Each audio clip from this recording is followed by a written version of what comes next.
मृत्यूच्या दारात उभा असलेला माणूस काय बोलतो, त्याची वेदना काय असते, त्याला काय हवं असतं? त्याला फक्त कोणीतरी मनापासून ऐकणारं हवं असतं. त्या विधवा ताई महिलांना बघायला लागलो तर असं लक्षात आलं की त्या कुटुंबांमध्ये 10-10 वर्ष झाले तरी त्या कुटुंबांना भेटी दिल्यावर असं लक्षात येतं की कालच असं काहीतरी घडून गेले. त्याच्यावर ही वेळ का आली? आपण समाज, राजकारणी आणि व्यवस्था म्हणून या सगळ्या गोष्टीचा विचार केला पाहिजे. तुम्ही शेकडो लोकांचं मनपरिवर्तन, मृत्यूच्या दारात उभ्या असलेल्या माणसांना तुम्ही पुन्हा जीवन देण्याचं काम केलेलं आहे. एक शेतकरी ज्यावेळी आत्महत्या करतो ना, तो निघून जातो, पण तो प्रश्न ना अजून खूप जटिल होतो. मोठा होतो. या वर्षी 2704 शेतकऱ्यांनी आत्महत्या केल्या. हे आतापर्यंतचा सर्वात मोठा आकडा समोर येतो. जर 60% लोक समाधानी नसतील शेतीमध्ये, तर प्रश्न आहे या शेतीचं भविष्य काय? आज एका दोरीला शेतकऱ्याच्या मुलानं पहिला आत्महत्या केली आणि त्याच दोरीला त्या बापानं आत्महत्या केली. म्हणजे आज विलासजी, फक्त शेतकरी आमचा आत्महत्या करत नाही, आमची पोरं आत्ता त्या दावणीला निघायला लागली आहेत. एका 9वीतल्या एका मुलीनं 2018 साली पहिली आत्महत्या केली. तर हा प्रश्न फक्त शेतकऱ्यापर्यंत मर्यादित नाही, हा कुटुंबापर्यंत आलाय ऑलरेडी. भारत हा कृषीप्रधान देश आहे. या कृषीप्रधान देशामध्ये शेतीला किंमत आहे, पण शेतकऱ्याला कवडीची किंमत नाही आहे. हे इथलं जळजळीत वास्तव आहे. इथला शेतकरी आज कर्जबाजारी आहे. कर्जबाजारीपणातून तो आत्महत्या करतोय. अशा सगळ्या परिस्थितीत राज्याचे कृषी मंत्री सांगतायत की आत्महत्याला, इथल्या कर्जबाजारीपणाला शेतकरी स्वतःच जबाबदार आहे, कारण तो लग्न साखरपुडे करतोय. या सगळ्याबद्दल बोलण्यासाठी आज आपल्या सोबत आहेत ब्रिटिश सरकारचे चेव्हेनिंग स्कॉलर विनायक हेगाडा, जे आंतरराष्ट्रीय स्तरावर शोधनिबंध त्यांनी लिहिले. सातत्याने इथल्या शेतीच्या प्रश्नाच्या बद्दल ते बोलत असतात. शेतकरी आत्महत्या रोखण्याचा जो पिरॅमिड मॉडेल आहे त्याचे ते जनक आहेत. खूप खूप स्वागत आहे विनायकजी तुमचं. थँक्यू. राज्याचे कृषी मंत्री असं म्हणाले की या शेतकरी त्याला कर्जमाफी दिली की तो लग्न करतो, साखरपुडा करतो आणि त्यामुळे त्याच्या कर्जबाजारीपणाला तो स्वतः जबाबदार आहे. आणि कर्जबाजारीपणातून ज्या सगळ्या आत्महत्या होतात याचा अर्थ त्याला तो स्वतः जबाबदार आहे. खरंच शेतकरी त्याच्या मरणाला स्वतः जबाबदार आहे का? विलासजी, मला इथं बोलवलं त्याच्याबद्दल प्रथमतः आपले मी आभार मानतो. आणि तुम्ही विचारलं त्या प्रश्नाकडं मी अशा पद्धतीनं बघतोय. 2019चा आपण सगळं संदर्भ घेतला तर 2019 पासून ते आज 2025 पर्यंत या नात्या कारणानं कधी अवकाळी, कधी गारपीट, कधी दुष्काळ, तर कधी महापूर आणि या सगळ्यामध्ये कोविडचं सगळं संक्रमण सुरू होतं.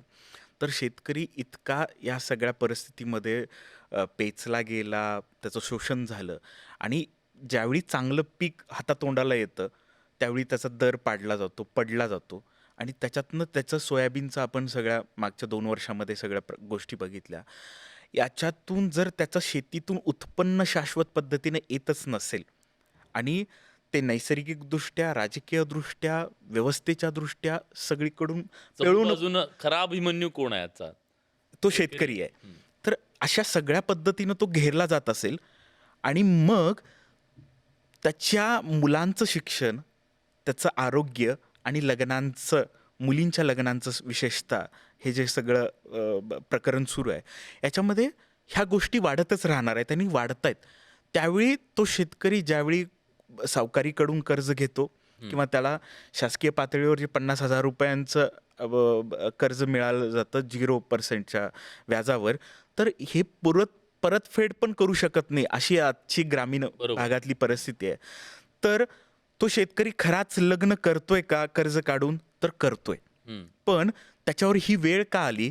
आपण समाज, राजकारणी आणि व्यवस्था म्हणून या सगळ्या गोष्टीचा विचार केला पाहिजे. कारण जर त्याच्याकडून उत्पन्न कुठलं येत नसेल आणि ह्या सगळ्या जबाबदाऱ्या समोर येऊ पाहत असतील आणि आज समाजामध्ये इतक्या मोठ्या प्रमाणात सगळे कार्यक्रम, सण समारंभ, लग्न, सामाजिक दबाव आणि मग मला मुद्दा तो पण विचारायचा ना हे राजेशाही, शाही विवाह सोहळे वगैरे नेत्यांनी करू नये मग. बरोबर. त्यांनी पण करायला, त्यांनी आदर्श समाजासमोर नक्कीच, ठेवायला पाहिजे. नक्कीच. शेतकऱ्याचं बघून नेते करत नाहीयेत ना. बरोबर. नेत्यांचं बघून शेतकरी शेतकरी करतोय, करतायत. सामान्य माणूस करतोय, हो, हो. की ते त्यांच्या ऐपतीप्रमाणे ते लग्न करताय. आपण आपल्या ऐपतीप्रमाणे. एक सामाजिक दबाव आहे.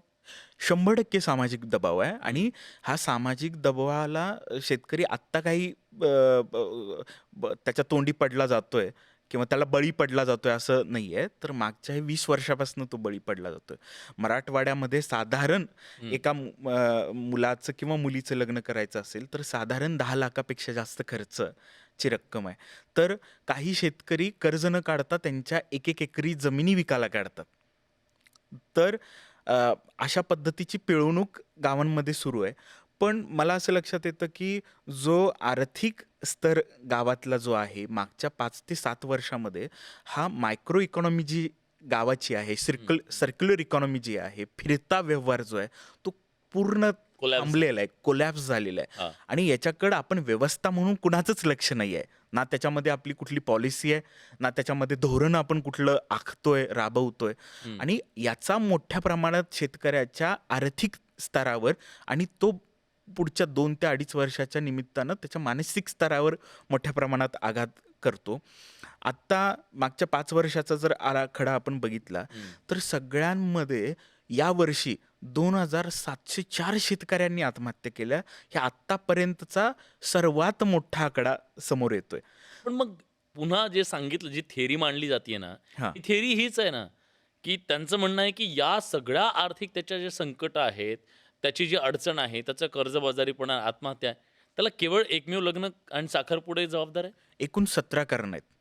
तर त्या 17 कारणामध्ये प्रत्यक्ष कारणं फक्त 2च आहेत. हं. एक म्हणजे तीव्र पाणी, दुष्काळ आणि पाण्याचा प्रश्न आणि दुसरं कर्जबाजारीपणा. कर्जबाजारीपणामध्ये 6 उपप्रकार पडतात त्याचे. तर ते उपप्रकार कुठले आहेत? मुलांचं शिक्षण, आरोग्य, लग्न, पीक व्यवस्था म्हणजे शेतीसाठी आणि इतर कारणं.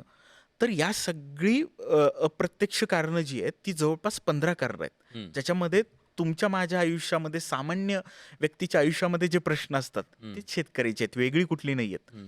पण त्या 15 कारणामुळं जास्त शेतकरी भरडला जातोय, दुःखामध्ये आहे, अडचणीत आहे आणि मेजर शेतकऱ्यांच्या आत्महत्येची कारणं ही मायनर आहेत. म्हणजे कुठली?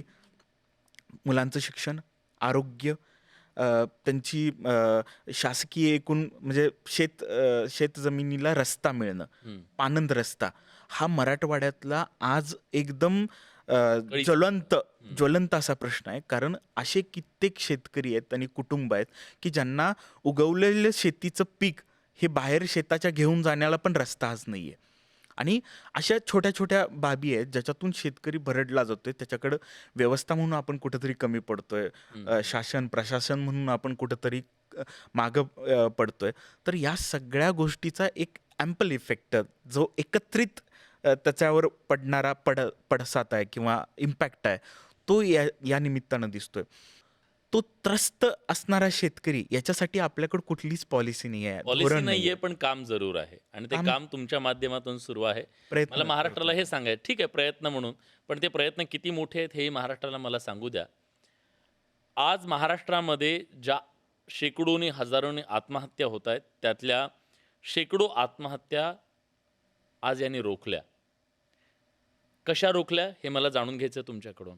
काय असं तुम्ही नेमकं केलं ज्याचे जनक म्हणून तुम्हाला ओळखलं जातं? पिरॅमिड मॉडेल आहे, हो. शिवार फाउंडेशन आहे. हो. हे फाउंडेशन नेमकं काय काम करतं? तुम्ही शेकडो लोकांचं मनपरिवर्तन, मृत्यूच्या दारात उभ्या असलेल्या माणसांना तुम्ही पुन्हा जीवन देण्याचं काम केलेलं आहे.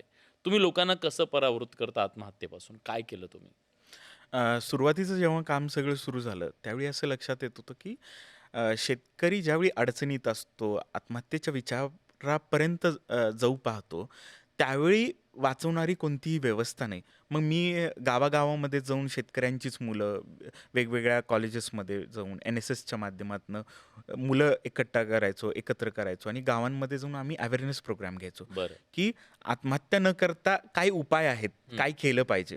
आणि त्यानिमित्तानं शेतकरी नंतर वैयक्तिक येऊन भेटायला लागायचे, बोलायला लागायचे की दादा आम्हाला तुमच्याशी वैयक्तिक बोलायचं आहे, माझा नंबर घ्यायचे. आणि त्याच्यावर हजारो शेकडो फोन यायचे. कित्येक जण माझ्यापर्यंत पोचू पण शकत नव्हते. त्याच्यातून शिवार हेल्पलाईन या संकल्पनेचा जन्म झाला आणि शिवार हेल्पलाईन ही 2017 पासून आम्ही राबवतोय एका धाराशिवमध्ये तुम्ही धाराशिवमध्ये. आणि या शिवार हेल्पलाईनवर शेतकरी कुठल्याही परिस्थितीत त्यांच्या सामाजिक प्रश्नासाठी, शेतीविषयक, वैद्यकीय, त्यांच्या मुलांच्या शिक्षणासाठी, त्यांचे राजकीय प्रश्न, ते शासकीय प्रश्न, अशा इतक्या वेगवेगळ्या प्रश्नांसाठी ते फोन करायला लागलेत. आणि इथून शेतकरी आत्महत्याची सुरुवात होते हे आम्हाला लक्षात आलं. आणि मग आम्ही हा आमचा पायलट प्रोग्राम सुरू केला. त्याच्यामध्ये कृषी महाविद्यालयातलीच शेतकऱ्यांचीच मुलं होती जे टेक्निकली त्यांना काही गाईड करू शकतात. आणि मग आम्ही ही शिवार हेल्पलाईन सुरू केली. शिवार हेल्पलाईन सुरू केल्यानंतर आम्हाला असं लक्षात आलं की महिन्याभरात आम्हाला 234 शेतकऱ्यांनी पहिल्या पातळीमध्ये संपर्क केला. आणि हे इतक्या मोठ्या प्रमाणात बोलू पाहतायत, तुम्हाला त्याला एवढा प्रतिसाद मिळाला. प्रतिसाद मिळाला. मला एक विचारायचं आहे याच्यामध्ये, साधारणपणे तुमच्याकडे जेव्हा ही लोक येतात, हो, एका आशेने येत असतील, नक्कीच. ती आशा काय आहे? मृत्यूच्या दारात उभा असलेला माणूस काय बोलतो, त्याची वेदना काय असते, त्याला काय हवं असतं? त्याला फक्त कोणीतरी मनापासून ऐकणारं हवं असतं. आजपर्यंतच्या आम्ही 10,500 पेक्षा जास्त आम्ही कॉल बघितले, हँडल केले, त्याला उत्तरं दिली, सोडवता आली प्रश्न. तर मला असं लक्षात आलं की आजपर्यंत आम्हाला एकाही शेतकऱ्यानं कुठल्याही आर्थिक विवंचनेची किंवा आर्थिक लाभाची डायरेक्ट कुठलीही अपेक्षा, पैसे कोणी मागितले कुठलेही पैसे मागितले नाहीये. लोक म्हणतात की पैशासाठी ही आत्महत्या करतायत, कधीच नाही, पण तो पैशासाठी मरत नाही. कधीच नाही. ज्यावेळी आम्हाला एक शेतकरी फोन करतो ना, आम्ही त्याच्यावर संशोधन केलं तर जवळपास 12 लोकांपर्यंत तो जाऊन आलेला असतो. आज परत तुम्ही गावगाड्यामध्ये, गावांमध्ये गेला, इतक्या लोकांकडे तो जातोय, बोलतोय, व्यथा मांडतोय. पण तो कुणाकडे जातो? ज्यांच्याकडे प्रश्नच आहेत. म्हणजे असं आहे, मीही त्याच वेदनेत आहे, बरोबर. तुम्ही त्याच वेदनेत आहात. बरोबर. मग समाधान नाहीये. समाधान नाही आणि समोरचा तुम्हाला ऐकण्याच्या स्वतःच्या मानसिकतेत नाही आहे. आणि तुमचा प्रश्न हा तो सोडवूच शकत नाही, कारण तो पण त्याचा पण प्रश्न आहे. आणि प्रत्येक जण उत्तराच्या शोधात आहे. आज गावामध्ये तुम्ही बघितला शेतकरी जो त्रस्त आहे, अडचणीत आहे, आणि हा अल्पभूधारक शेतकऱ्याबद्दल आपण जास्त बोलतोय. बरं. आपण अडचणीत असणाऱ्या शेतकऱ्यापर्यंत बोलतोय. आपण आत्महत्याच्या विवंचनेत असणाऱ्याबद्दल शेतकऱ्याबद्दल बोलतोय. आपण इन जनरल शेतकऱ्याबद्दल ही चर्चा करत नाही नाही. नाही, अगदी बरोबर. तर हा जो शेतकरी आहे ना, हा कुठल्याही व्यवस्थेपर्यंत पोहोचला गेलेला नाही आजपर्यंत. पण मग एक गोष्ट, खूप महत्वाचा मुद्दा तुम्ही मांडला, व्यवस्थेपर्यंत पोहोचलेलं नाहीये. आणि ऐकणं जे आहे ना, हो. हे ऐकणं समाजामधलं खूप कमी झालं. म्हणजे आपल्याकडे सोशल मीडिया आला, मी ऐकतोय कुठलं, अमेरिकेतलं ऐकतोय किंवा सगळ्या जगाला ऐकतोय मी. बरोबर. आता ही मुलाखत सुद्धा अनेक जण ऐकतायत कदाचित. बरोबर. मग गावगाड्यामध्ये ऐकण्याची एक व्यवस्था होती, हो. त्या व्यवस्थेचं काय झालं? इथल्या माणसांचं गाऱ्हाणं ऐकणारी एक व्यवस्था होती ना, नाती गोती होती, कुटुंब होतं, गावातली माणसं होती, काय झालंय त्याचं? ती व्यवस्था जी ऐकणारी होती, समजणारी होती, सांगू पाहणारी होती, ही व्यवस्था आत्ता मोबाईलनं, टी व्हीनं आणि ह्या आजूबाजूच्या आपल्या दररोजच्या झगडणाऱ्या प्रश्नांपेक्षा आपल्याला दुसरी प्रश्न खूप मोठे दिसायला लागलेत. आणि आज गावातली जी पाराची संकल्पना, चावडीची संकल्पना, एका कट्ट्याची संकल्पना जी होती ती सगळी निघून गेली आहे. तिथं माणसं मोकळी व्हायची, मोकळी व्हायची, एकत्र यायची, आधार मिळायचा. कमीत कमी बोलायला जरी नसलं तरी एकटेपणाचा सहवास तरी नसायचा त्या गावामध्ये, त्या शेतकऱ्याच्या जीवनामध्ये. आज ती व्यवस्था नाही आहे. जर आज सगळा IPL चा हंगाम सुरू होतोय, तर ह्या सगळ्या IPL च्या ह्याच्यामध्ये मी अशी मागच्या 15 वर्षापूर्वी अशी बघितली की एका घरामध्येच TV आहे आणि जवळपास त्या घरामध्ये 50 ते 70 लोक एकत्र IPL बघतायत. आज तुम्ही गावामध्ये जावा, प्रत्येक घरात प्रत्येक जण वैयक्तिकच कुठलीही गोष्ट बघतोय. तो शेअरिंग ही गोष्ट निघूनच गेले. त्याच्यामुळं आज मला काही बोलू वाटतंय किंवा बघू वाटतंय किंवा सांगू वाटतंय, हे एकत्रित येण्याची संकल्पना नाही आहे आणि ऐकणारी संकल्पना नाही आहे. दुसरी गोष्ट अशी झाली आहे की उत्तरं माहीत असणारी लोक ही परत कमी प्रमाणात झाली आहेत. उत्तरं गावामध्ये आज कुठलंही काही आधीच्या काळात असं होतं की गावात काय असलं तर एका फलकावर लिहिलं जायचं किंवा दवंडी मार्फत सगळ्यांना सांगितलं जायचं. त्या मंदिराच्या भोंगावरनं सगळ्या गावाला ऐकू जायचं. आज कित्येक गावातनं हे निघून गेलंय. आज तुमचा प्रश्न हा तुमचाच आहे, तो गावाचा नाही आहे. आज तुमचा प्रश्न हा एका समाजापुरता पण आज मराठवाड्या विदर्भात गेलं तर शेतकरी हा एक संघ नाही राहिला. हा शेतकरी हा धर्मात जातीचा विभागला झालाय, गेलेला आहे, पक्षाचा झालाय. पक्षाचा झाला. आणि आता तर फक्त 3-4 पक्ष होते, आता शेकडो पक्ष होत आहेत, गट होत आहेत, तट होत आहेत.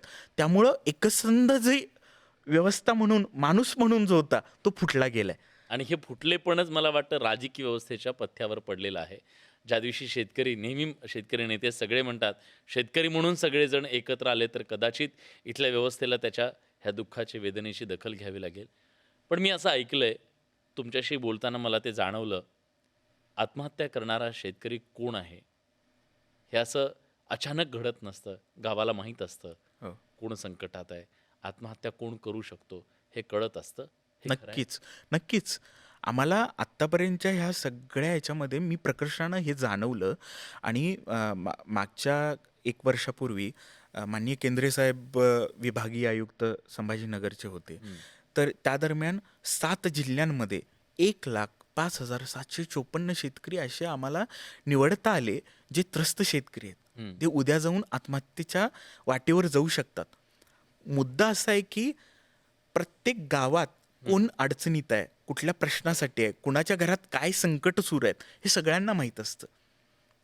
परत तेच आहे की हे सोडवण्यासाठीची एक एक एक चांगुलपणा, एक व्यवस्था, एक व्यक्ती जो पुढं येऊन हे सगळ्यांना पुढं एकत्र संघ घेऊन जाऊन आणि गाव म्हणून टिकल, शेतकरी म्हणून टिकेल, हे कुठंतरी कमी पडतंय. मुळात आत्ता असं करण्याची खूप गरजेचं आहे की गावातली ग्रामसभा, तुमचे तलाठी, ग्रामसेवक, पोलीस पाटील, प्रत्येक पोलीस पाटील हा गावातला एक खबरी आहे.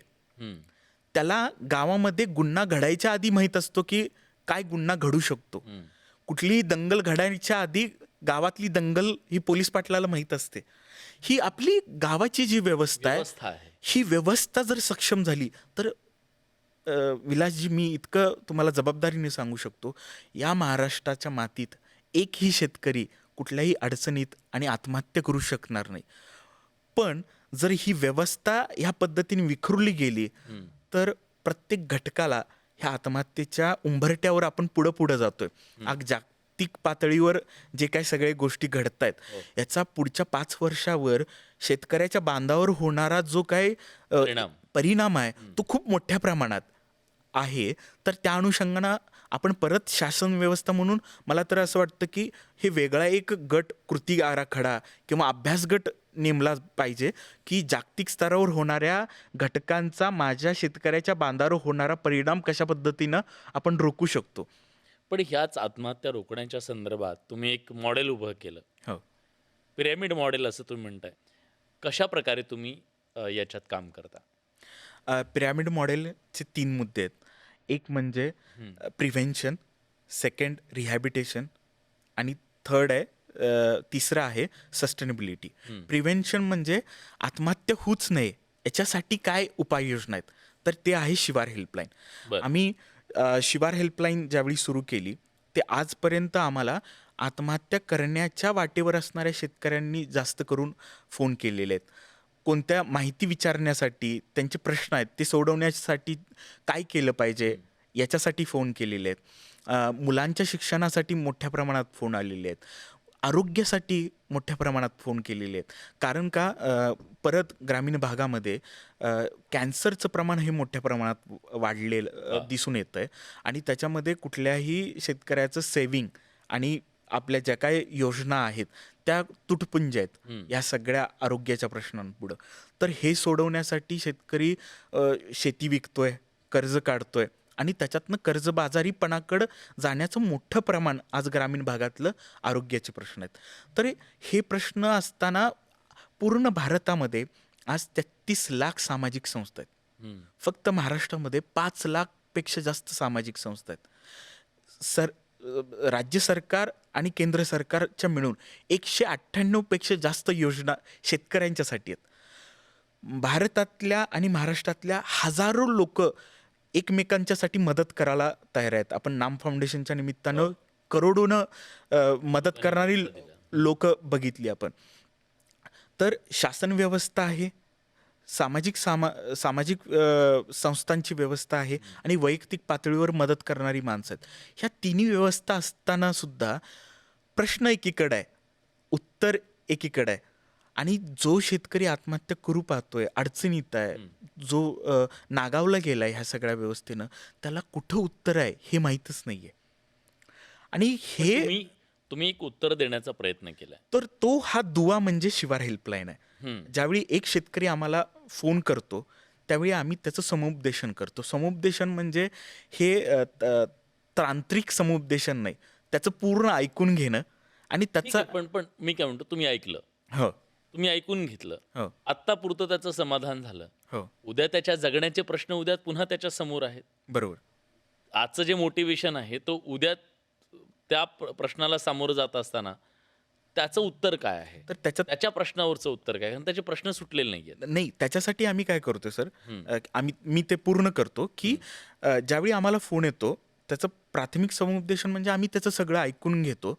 कारण ऐकणं हा खूप महत्त्वाचा मुद्दा आहे. ऐकून घेतल्यानंतर तो मोकळा होतो, आम्हाला बऱ्याच गोष्टी त्याच्या सांगून जातो. आम्ही त्या 3 पद्धतीनं लिहून घेतो. त्याला आम्ही नीड असेसमेंट म्हणतो. त्याच्या गरजा नेमक्या काय आहेत त्या समजून घेणं.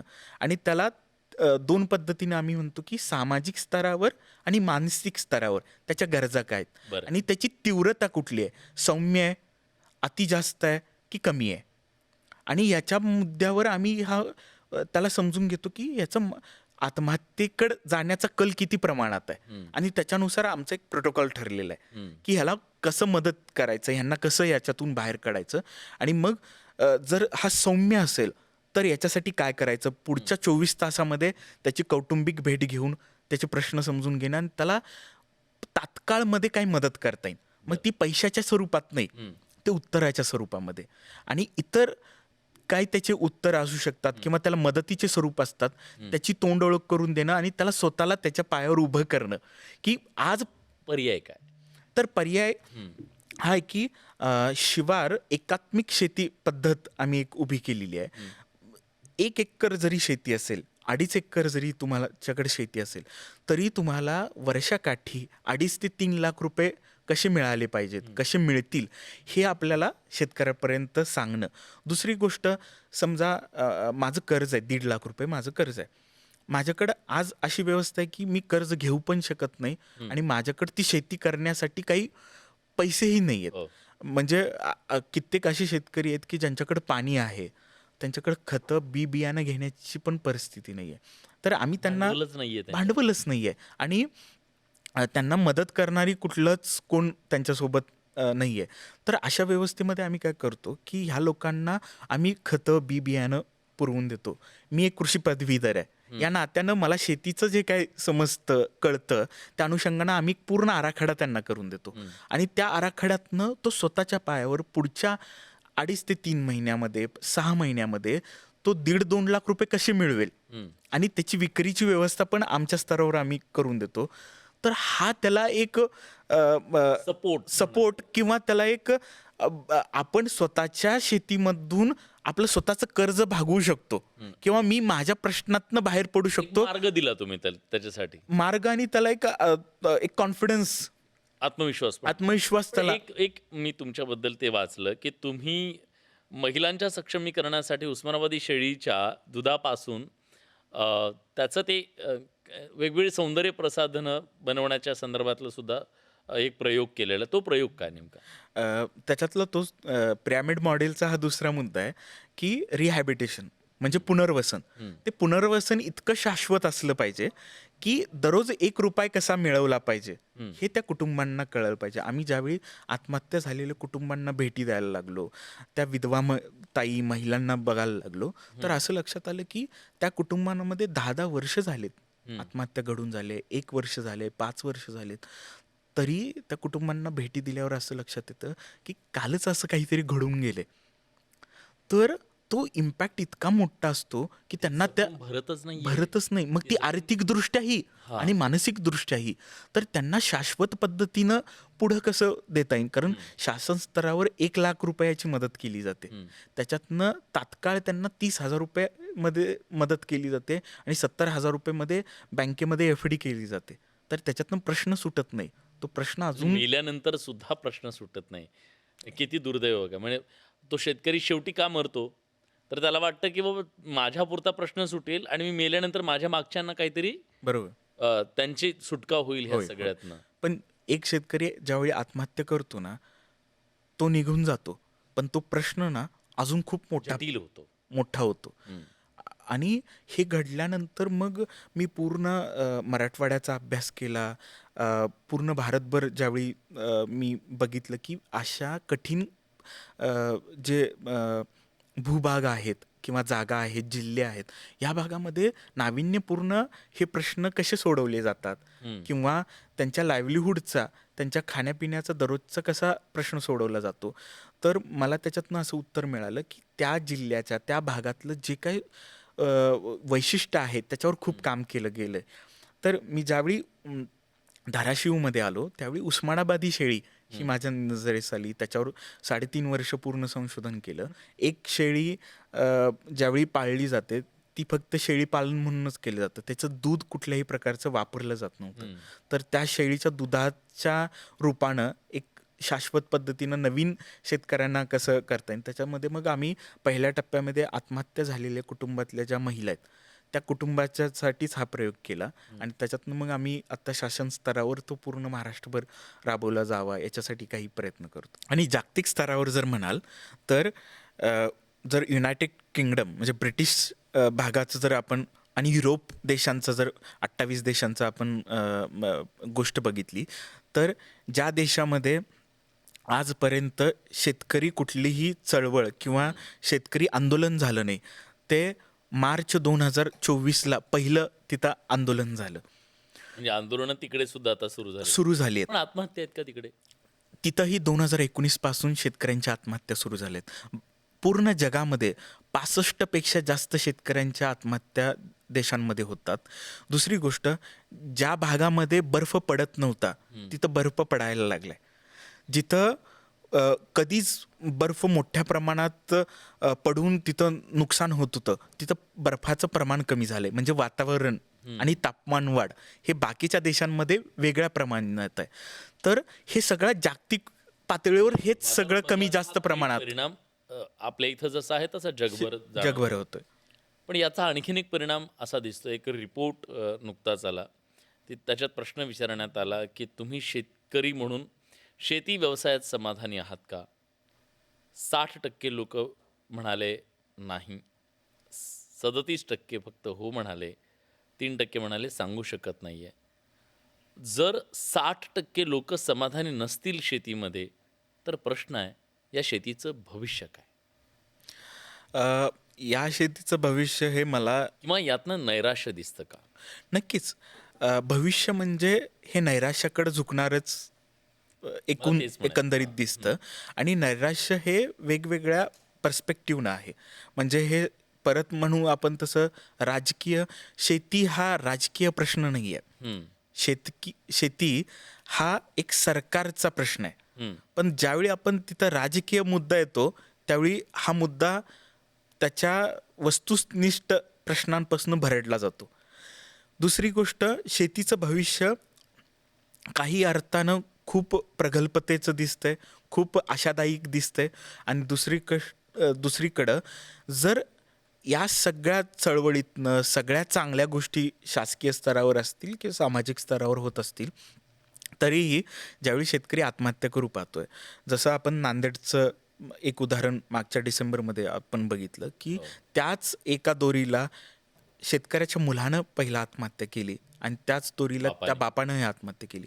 म्हणजे आज विलासजी, फक्त शेतकरी आमचा आत्महत्या करत नाही, आमची पोरं आत्ता त्या दावणीला निघायला लागली आहेत. आणि 2018 पासून ही शेतकऱ्यांच्या मुलांची एका 9वीतल्या एका मुलीनं 2018 साली पहिली आत्महत्या केली. तर हा प्रश्न फक्त शेतकऱ्यापर्यंत मर्यादित नाही, हा कुटुंबापर्यंत आला आहे ऑलरेडी. तर तशा अर्थानं नैराश्यजनक आहे. दुसरं त्याचा सकारात्मक गोष्ट बघितली तर 2015 पासून भारतामध्ये स्टार्टअप इंडियाची जी चळवळ सुरू झाली त्याच्यातनं आज 3,500 शेतीवर काम करणारे स्टार्टअप काम करत आहेत. तर याच्यातून एक मला असं लक्षात येतं की शेतकऱ्यांचे सामाजिक प्रश्न, आर्थिक प्रश्न आणि तांत्रिक एकूण सगळ्या घडामोडीवर आधुनिक तांत्रिक दृष्ट्यानं जो युवक शेतीमध्ये येऊ पाहतोय, जो संशोधनामध्ये येऊ पाहतो, त्याच्यातून हे जे काही सगळे प्रश्न आहेत ते सुटू पाहतील, सोडवले जातील. त्याच्यामुळं ही एक सकारात्मकता आहे की जो शिकलेला वर्ग आहे आणि जो तरुण वर्ग आहे, भारत हा युवकांचा देश आहे, तर त्या निमित्तानं सकारात्मकता एकीकडे दिसून येते. पण व्यवस्था आणि शासन म्हणून जर सामाजिक शेतकऱ्यांच्या प्रश्नांवर जर निर्णयात्मक किंवा धोरणात्मक काही निर्णय आपण घेऊ नाही शकलो तर हा प्रश्न खूप जटिल भविष्यात होताना दिसेल असं मला वाटतं. भविष्याच्या दृष्टीने जेव्हा शेतकरी आत्महत्यांच्या बद्दलची चर्चा होते, पण ह्या शेतकरी आत्महत्या होऊच नये याच्यासाठी नेमकं काय केलं जातंय किंवा काय करायला हवं? मला असं वाटतं की शेतकऱ्यांच्या आत्महत्या होऊ नये याच्यासाठी सगळं मॉडेल तयार आहे आमच्याकडे किंवा समाजामध्ये काम करणाऱ्या लोकांकडे खूप काही आयडियाज आहेत.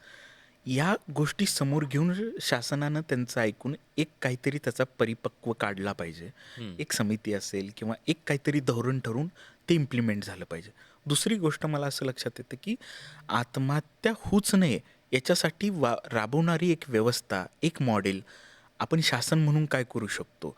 आणि जर असं कोणी करू पाहतंय किंवा करायचं असेल शासन म्हणून कोणी ऐकत असेल आज समाजातले, तर आम्ही सगळं त्यांना मदत करायला तयार आहोत. आम्ही सगळी माहिती, मॉडेल तयार करून द्यायला तयार आहोत. पण शेतकरी आत्महत्या थांबवू शकतात हे खूप याच्यातली महत्त्वाची सकारात्मक गोष्ट वाटते मला. नक्कीच. आणि जो जगाचा पोशिंदा आहे तो जगला पाहिजे. खरं तर तो जगला पाहिजे याच्यासाठी ज्या वेगवेगळ्या योजना येतात हे सगळं सांगितलं जातं.